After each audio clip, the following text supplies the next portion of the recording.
Waouh. Alors, mon parcours étudiant, ça a été, je dirais, j'ai eu un parcours universitaire, un peu comme vous, du coup. J'ai eu bac ES, et ensuite je me suis dirigé assez naturellement en fait vers une fac d'éco à Nanterre, puis à la Sorbonne, en maîtrise d'éco.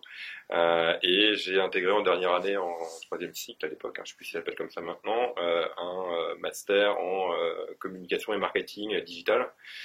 Voilà, un petit peu le parcours, en tout cas étudiant. Et après, comment je suis arrivé chez l'éco, étant donné que j'ai pas 25 ans, j'en ai eu quelques expériences entre les deux. Donc j'ai d'abord commencé à travailler en agence de publicité pendant 2 ans. Et j'ai intégré la direction de la communication du groupe Renault. Je suis resté à ce poste-là pendant 7-8 ans. J'ai évolué dans différents postes de communication, mais vraiment très orienté com et com digital, puisque je m'occupais à la fin en fait de tous les projets d'harmonisation de tous les sites intranet au sein de la communication interne de Renault. Et au bout de 7 ans, j'en ai eu un petit peu marre. J'ai eu envie de retourner sur plutôt une structure à taille humaine et de me remettre dans le métier du conseil. Et j'ai intégré l'éco il y a maintenant à peu près 4 ans.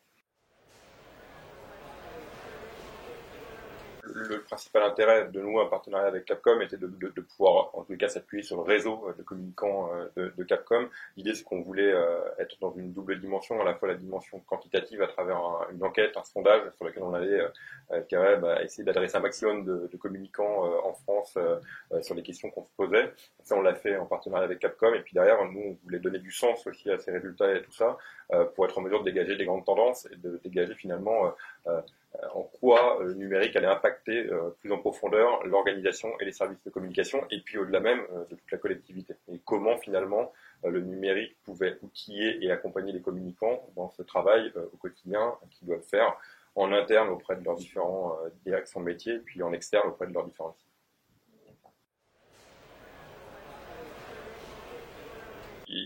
c'est évident qu'il peut apparaître comme une vraie solution. Une vraie solution, alors on en a parlé à la fin d'ailleurs du grand format, une solution pour moi qui est plus une solution d'organisation qu'une solution d'information. On a beaucoup vu le numérique dans les collectivités comme étant un outil d'information pour mieux diffuser ces messages auprès de certaines cibles qui étaient bien identifiées. Nous, ce qu'on pense, c'est que le numérique, il doit faire ça, c'est évident, mais à la limite, ça c'est clairement acquis et puis ça l'est depuis pas mal de temps maintenant. Désormais, on doit franchir le cap sur le côté plutôt interne de la collectivité et être amené à vraiment utiliser le numérique à bon escient pour pouvoir transformer l'organisation, transformer les pratiques de travail et de fait derrière faire évoluer aussi le management public pour l'orienter vers quelque chose de plus responsabilisant pour les gens et de plus impactant pour les gens.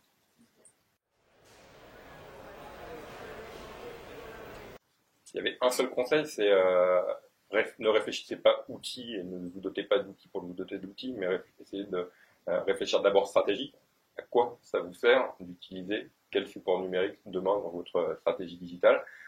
Posez-vous la question du pourquoi, et une fois que vous avez commencé à expérimenter certaines choses, analysez, prenez compte des enseignements que vous avez pu en tirer et essayez d'optimiser les fois prochaines en expérimentant, en continuant à être relativement agile par rapport à tout ce que vous pouvez faire.